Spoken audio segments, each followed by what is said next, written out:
Hello everyone, and welcome back to another Star Citizen Addicts Anonymous State of the Game.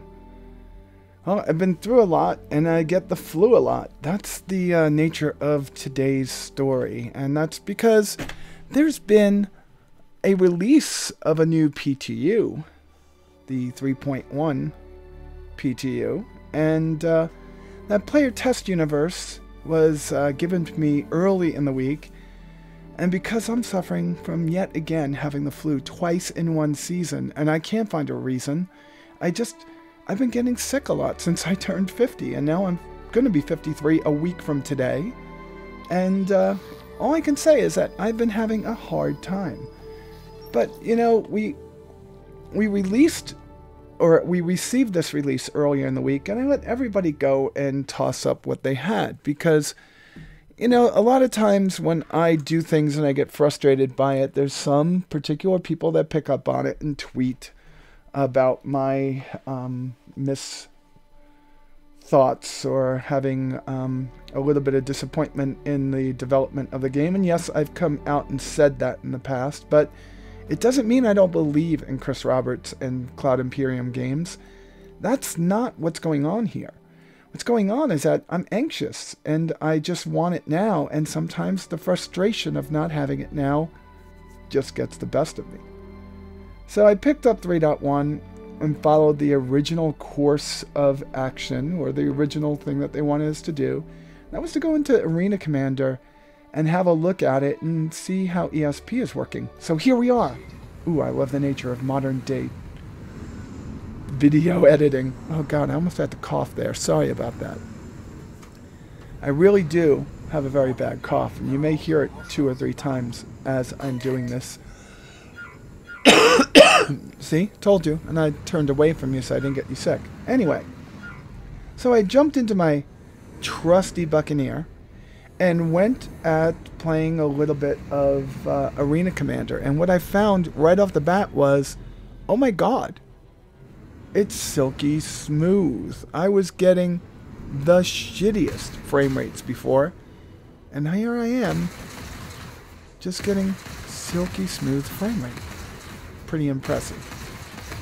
So I could have picked any one of a number of different ships, but I picked the Buccaneer for this one for a very, very big reason, and that's because the last time I tried to do anything with the Buccaneer in 3.0, it was just a pile of parts that I couldn't even get to fly. No matter how many times I reinstalled the game, or I deleted my user folder, or reinstalled or deleted my user folder, yes, I did it multiple times, I just wind up in the same place.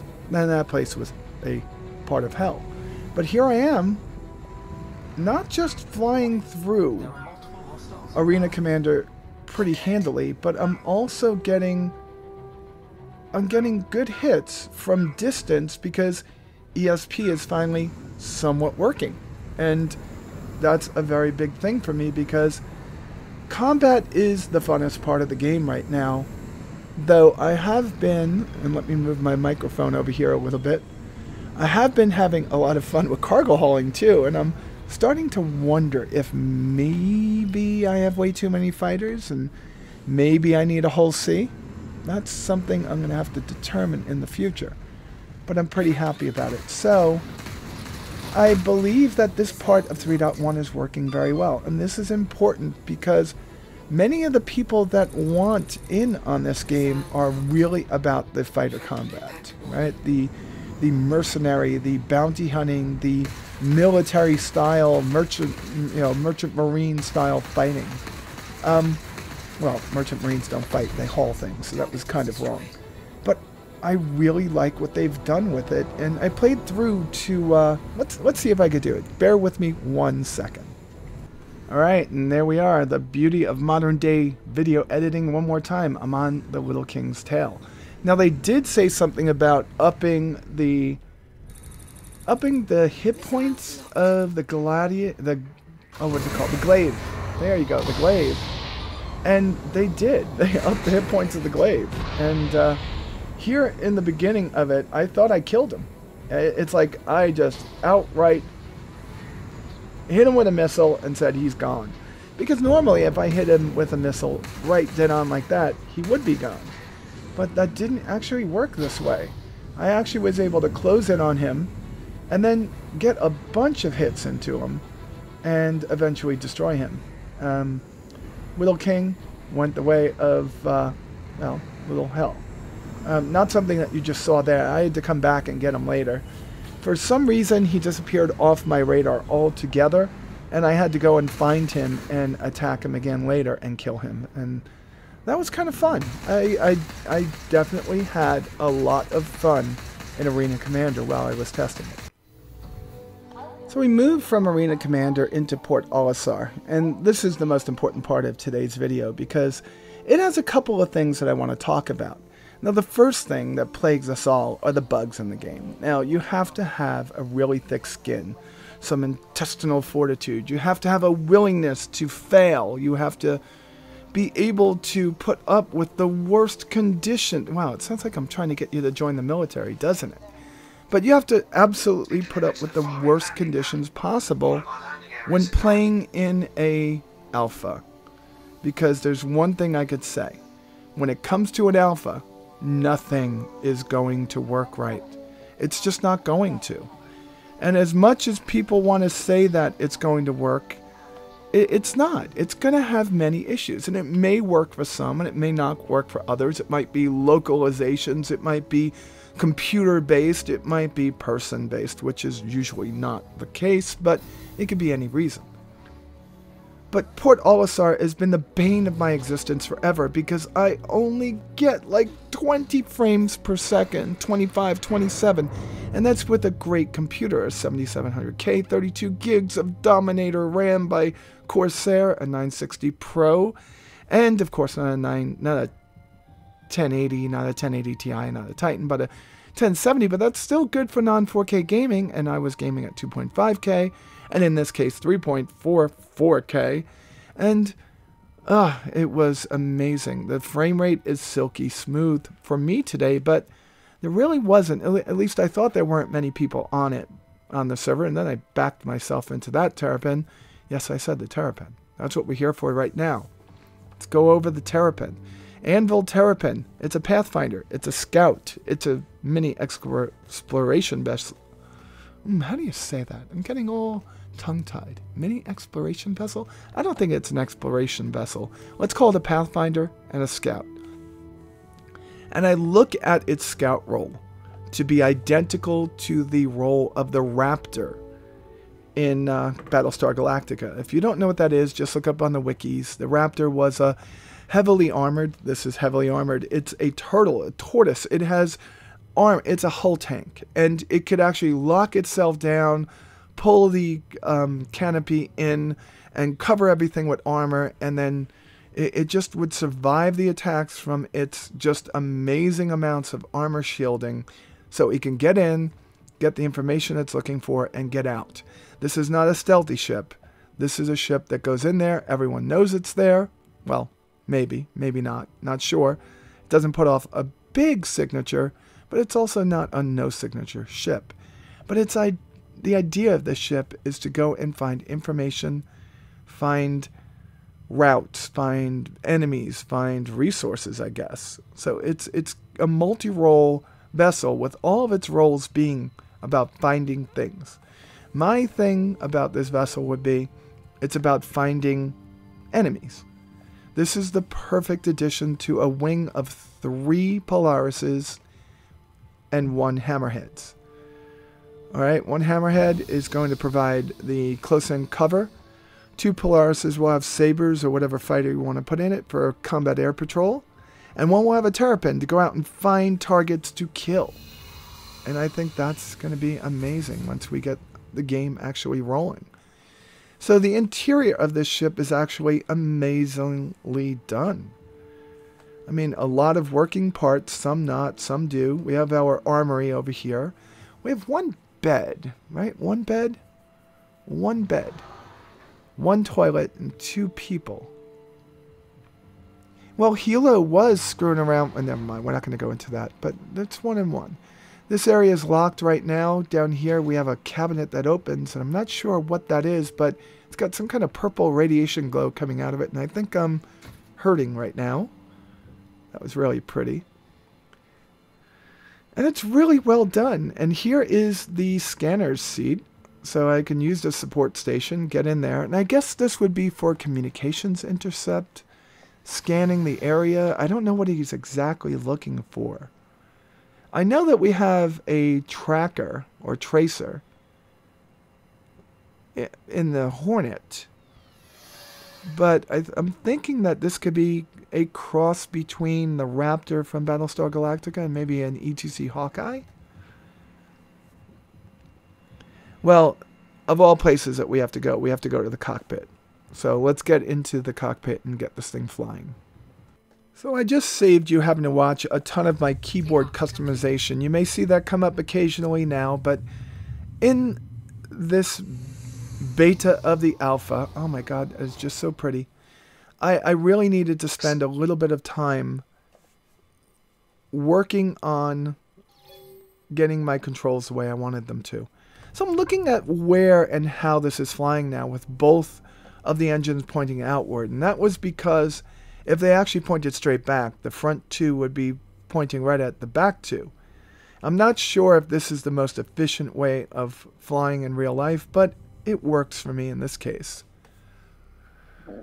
I'm just going to bask in the glory of watching my ship fly by for a second. I really am liking the designs that CIG is coming out with, and every one of them just blows away the ships I worked so hard to get in Elite Dangerous in looks and functionality, because the actual functions of these ships are going to be very specific, and they're going to have systems that you have to learn, like through mini games, and not just honking your horn to discover what's ever in a system or point your nose at a planet and learn what's on it. I know that we're going to have to do a lot more in this game to find out what's out there, and I know Elite Dangerous is being updated to do that too. But the ships just have so much character in this game. So I took this out. I didn't land it. I just wanted to see how she flew. Here I am playing with my customizations again. And this is something that I want you to understand. I do save my customizations. I would die if I didn't.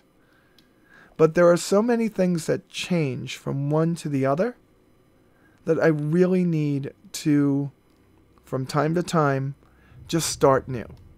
And in this situation, maybe much didn't change, but I just wanted to not bring anything over from my other install and just do everything fresh here. So I really do like this. It's really, really, really cool. And it was a pleasure to fly. I think that once there are missions in the pathfinding, scouting, and I guess exploration, this is an explorer, I think this ship is going to rock.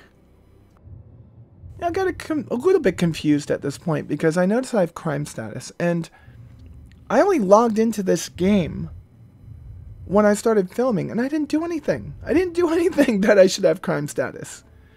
I wonder if I had crime status on my account when I copied it over. I'll have to see that.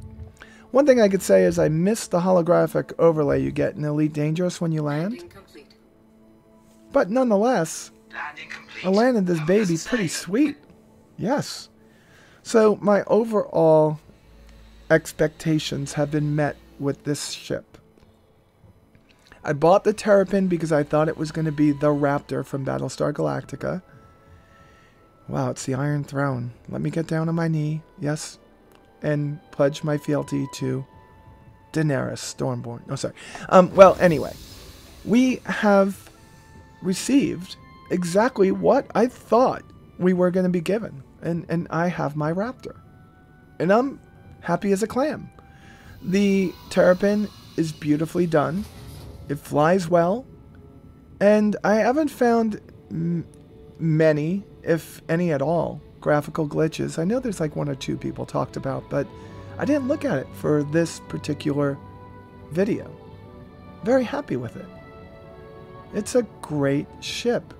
Now, for those of you that want to be a Pathfinder Scout Explorer, or a utility person in a squadron, I guess you could say a military squadron, it would probably be a great ship for you. Alright, I'm not going to talk anything about the character builder because it's not a character builder. It's the test of the character builder, and you really don't have all the options that you're supposed to have in the character builder. Right now, you could just plop a head and color and hair, and that's it. But you're not able to do all of the finite functions that you're going to be able to do in the future. And I can't wait for that to come through. Alright, so the next big thing. Let's move on. I would call it the next big thing, but the next big thing is actually ginormous. It's huge. It's a mega ship. Oh boy, wait until you see it. The first thing I thought as I walked out this door was, Holy Mother of God, that's a ship in this game. Now, there are ships this big inside of Elite Dangerous, but they never look this big. Because A, you can't walk on them. B, you can't walk around them. B, C, you can't walk underneath them. You really just don't get an idea of scale, especially because of the oversized cockpits in Elite Dangerous. But here, Holy Mother of God, this ship is huge. And there's a lot in it. I mean, it's just amazing. Now, I'm going to get in this ship, and the first thing I'm going to do is make a run for the cockpit, because I had to spawn the ship twice, and you didn't see that. And it's because the first time, I walked through it for about 30 minutes, just going, ooh, ah. Finally got into the pilot's seat, and just as I was turning everything on, I wind up back outside my habitation module's hallway. You know, that hallway where they have the soda machines and the seats. And evidently, I had spent too long on the pad, and they despawned my ship. So I must have been on it for more than 10 minutes. And I had to start over. And this is the first part that I had been annoyed with, which is I know where I have to... I know where it is that I have to get my cursor. I'm just not able to get it... Oop, there it is. I just wasn't able to get this to come down. So this is how you enter the Aegis Reclaimer. Well, I think it's one of the ways. I think there's another one of these elevators up front. I think that in the future, there should just be a button on your mobi-glass that is connected to your ship that you can say lower the lift. But here we are in the lift, going up, and we're going to pass a couple of major floors. There's going to be salvage 1, cargo 1. There's a bunch of areas on this ship, and I still have to look at a picture of how they offload everything that they pick up on this ship. I just don't know how that happens. Alright, we're blowing through this area pretty fast. And here's the galley, and our main interest here is getting to the flight deck as quickly as possible. And the flight deck, no matter how you go, just come in on the habitation deck, walk as far forward as you can, as quickly as you can, stay to the left, get on the left, take it down. And then there's still more ship down here. Not a lot more, a little more. But look, there's more ship down here. Here's the scanning area. And over here, I don't know what that is. I think that's the lift that takes us up to the ship, or exits the ship. And this, of course, is right here. So we have the 2 tractor beam operators, and here's the pilot and the co-pilot. So I get in here, and my controls come down around me and lock in place like I was getting on a roller coaster, and I am good to go. Now I gotta rock this sucker off the pad because, I don't know, when they put your spacecraft on the platform, I think they're putting some kind of a glue down to keep it on the platform. Because I really can't get them to come up half the time. So we're going to continue on our way, and hopefully rock this sucker off. There, come on, get it. It's so freaking slow. It is lumbering, but it is beautiful. I mean, you're sitting in a cockpit and feel like you're flying, that makes you feel like you should be flying a fighter. Instead, you're flying something 150 meters long by 150 meters wide. I mean, it's bigger. It's 1.5 football fields long, 1.5 football fields wide, and that's what you're flying. And I don't think you get the idea of the size. Oh, there's one graphical anomaly right there. Until I get to my landing zone. So I'm going to fast forward to the landing of this ship because we go through it after I land at the Shubin mining facility over on Daymar. Alright, I picked a different place for me to actually come back to. And the main reason for this is that we're entering the atmosphere, and I know the atmospheric re-entry effects are placeholders, but you wouldn't just have the heat around the nose. You would have it around all of the protruding pieces of the ship. And I'm sure that's something that they will do in the future. But still, I like the effects. I just can't wait until they actually have them fully engulfing the ships and moving around the parts dynamically. And that is probably something that they'll do when it's time. It's not actually a feature that has to be in the game, kind of like female models. So we're coming into landing, and I had to raise the exposure just a little bit so possibly you could see what I saw when I was landing. Inside the ship, it was hard to see anything outside.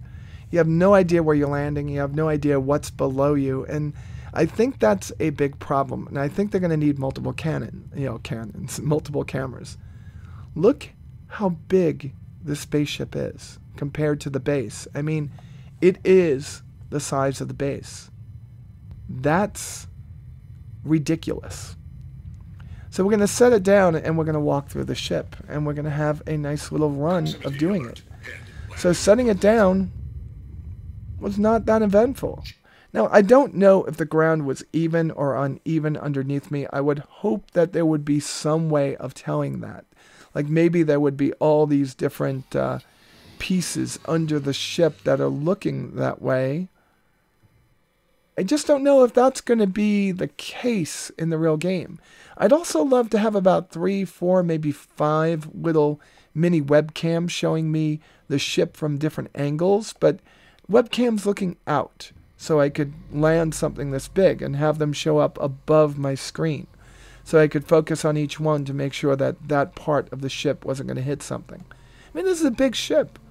In real life, when a aircraft carrier comes into port, there's many people looking out for how it's coming near the dock, right? And that's not the case here. That's not what we see. Anyway, so we're in the cockpit area, and it is really done well. And I was trying to focus in on the steam, and I was in the Navy for 6 years, the Marines for 2. Let me tell you, if I was on a ship with this much steam, I probably wouldn't be here. Well, maybe that's why I'm sick right now. Those effects in there, well, we aren't really doing anything right now, but the effects in that salvage area, the reclamation area, they're pretty awesome looking, but holy cow, they just don't have any real reason for being on right now. I find out that this is a lift later on when we get out of the ship, and we'll do that in just a bit. So, there's a lot of little things on the wall. There's different areas of the ship that you could climb up into.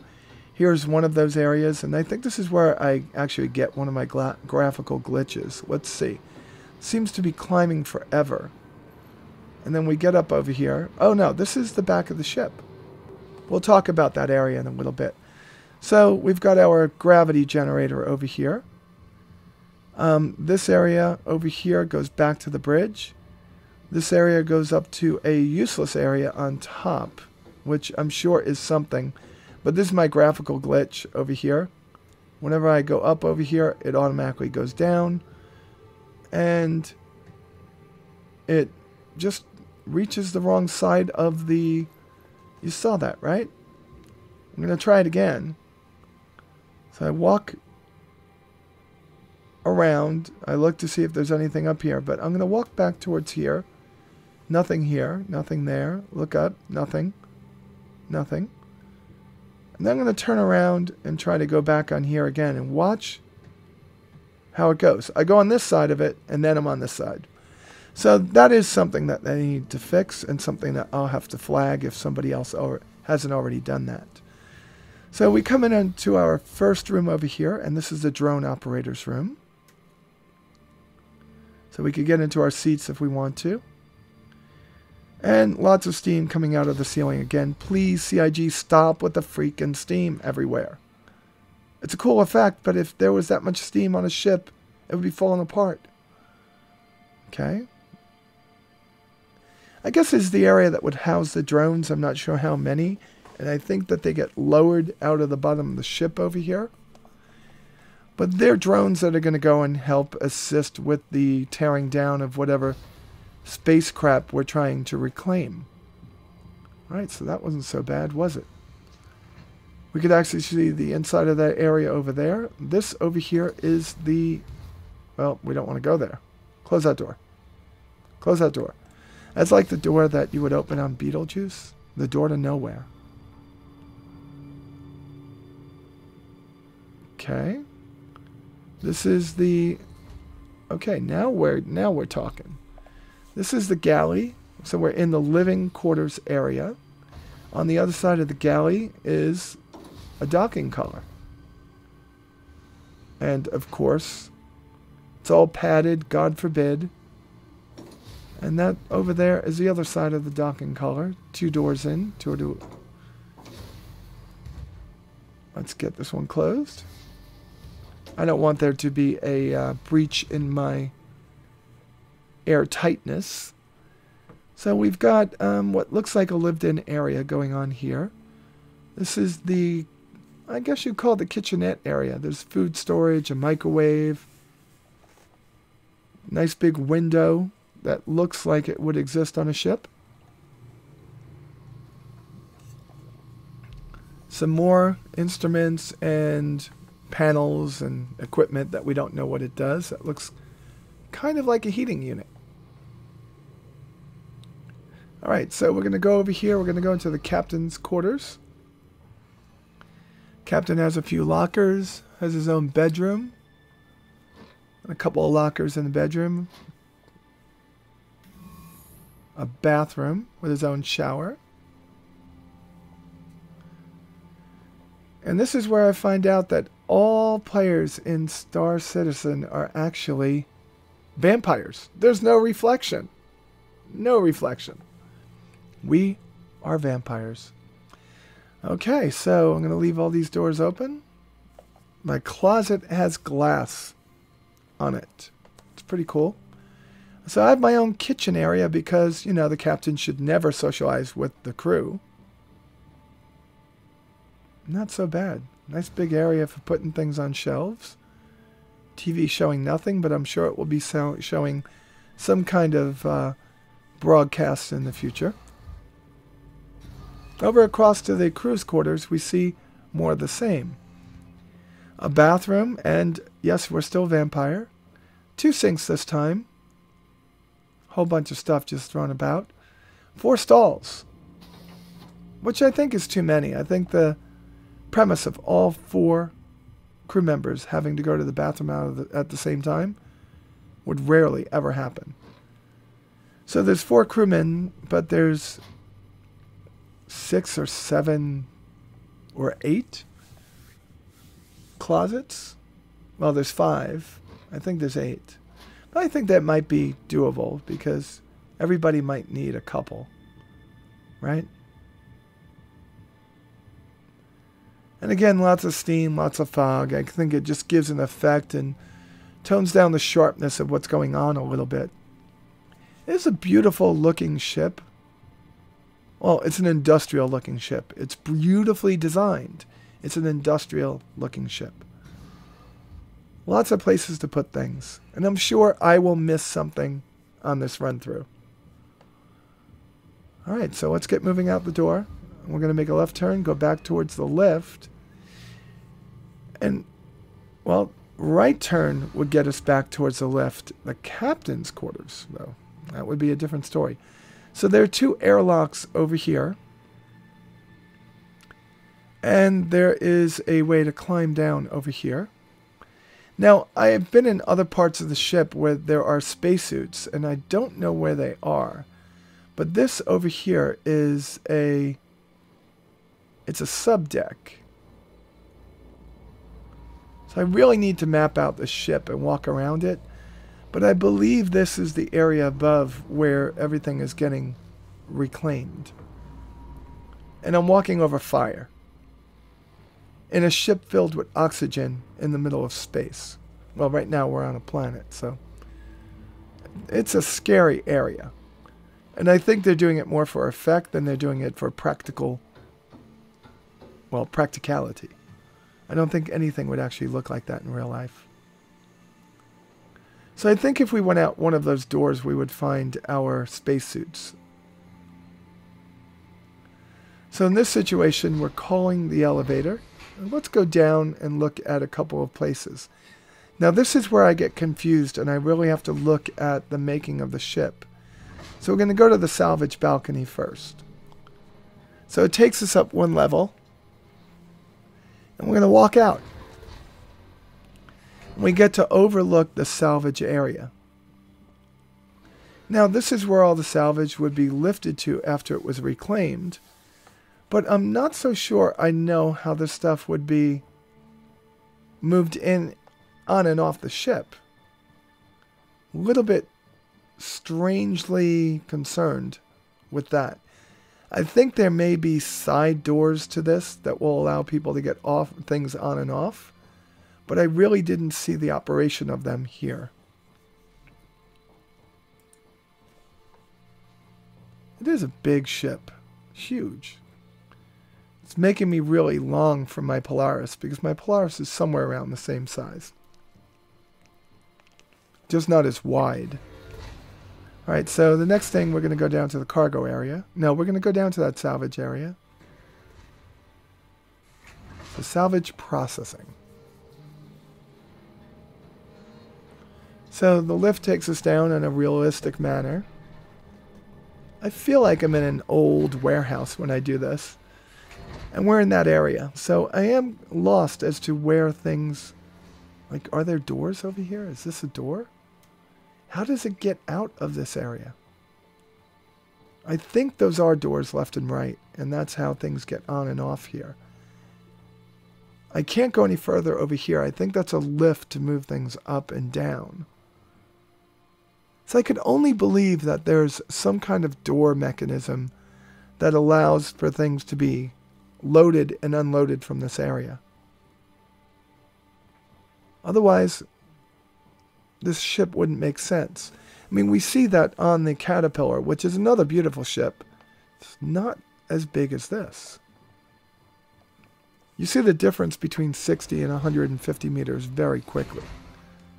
This dwarfs a Constellation by a lot. Alright, let's go down a little bit. We're going to go down to another hold.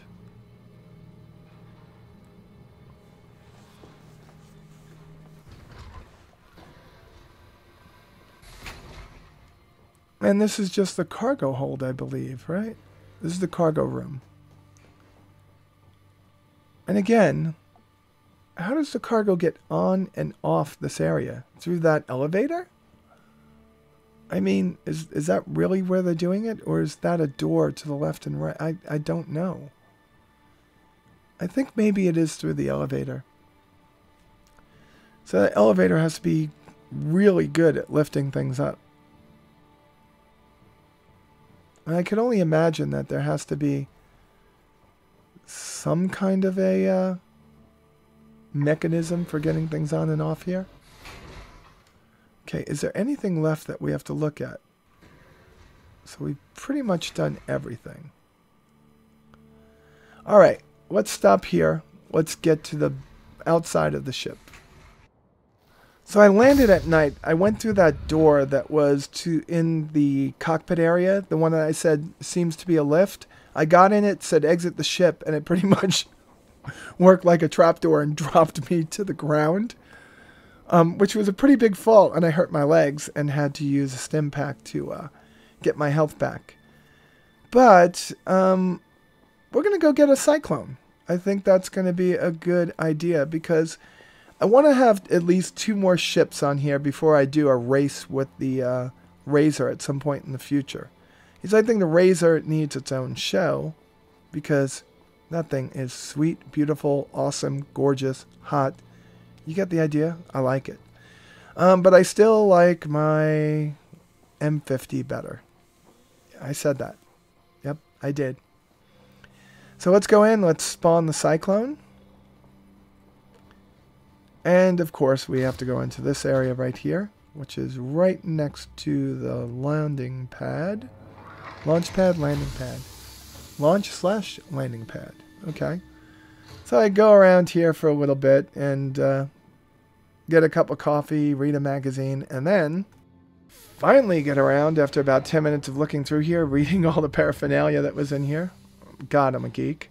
I get my Cyclone spawned. And what the hell is that? I mean, come on. What is that? My Cyclone spawned on top of another Cyclone. I'm shaking my head. I mean, it just made no sense. And now I get used to my Cyclone. Let's go take it for a spin. So the Cyclone is absolutely a gorgeous, fun, exciting, tremendously, let's just go back and say fun, tremendously fun thing to drive. And although it was dark here, it lightens up pretty quickly because, you know, these moons spin very quickly. I really enjoyed this, and thank you so much, Notable Joe, for getting me one. I really appreciate it. This is one of my favorite ships, one of my favorite, well, it's my favorite land vehicle so far, but I still haven't flown the Nox. We'll see if my Nox is better. Anyway, I just love the way it looks. I'm trying to get these images, these screens of me just driving around this planet. And I'm probably going to go out and just have some fun with the enablers tonight as I play through a little bit more of 3.1. This is a pretty good addition. I can imagine having Tumbril races on Yella. I love Yella because I just love the rings. The rings that you see above are just so glorious. I wish Earth had rings. I really wish Earth had rings because just seeing them in the sky is just gorgeous. Alright, well, if Earth had rings, it'd probably have some kind of metal that we would have just devoured and destroyed anyway, so who knows? Well, it might have made us a spacefaring race quicker. Oh, that's a tangent. Anyway, it's easy to get on a tangent because I got out here and drove around for quite a bit, and I'm sure this has been here forever, but I discovered life on Daymar. Or is it Delamar? Delmar? Daymar. This is Daymar. And I'm sure these little pods or little plant life have been here forever. As I'm trying to smash this guy over, I found another. This might have been the Tumbril Cyclone from the guy before. Maybe he got into it, and I saw it move, and I was like, wow, if I hit it hard enough, can I knock it over? And I couldn't. So I gave up. Come on. Oh, we almost got stuck ourselves. It's not going to move. So I was hoping to just do something with it. I don't know how he got upside down. I jumped this thing off of cliffs.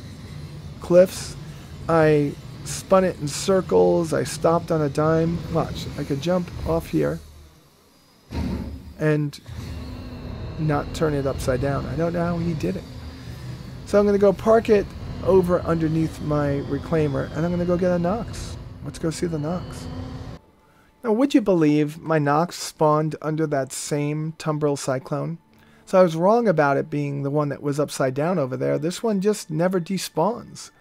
And I'm not sure why it doesn't despawn. I was out driving around my Cyclone for a lot longer than 10 minutes. I mean, it is now light. Oh, mind you, this is one playthrough of the game. I did not go and reload, restart, redo anything. And you're going to notice, because my reclaimer is still sitting over there on the ground, I actually stayed connected for over 2 hours. So I'm trying to get into this seat over here.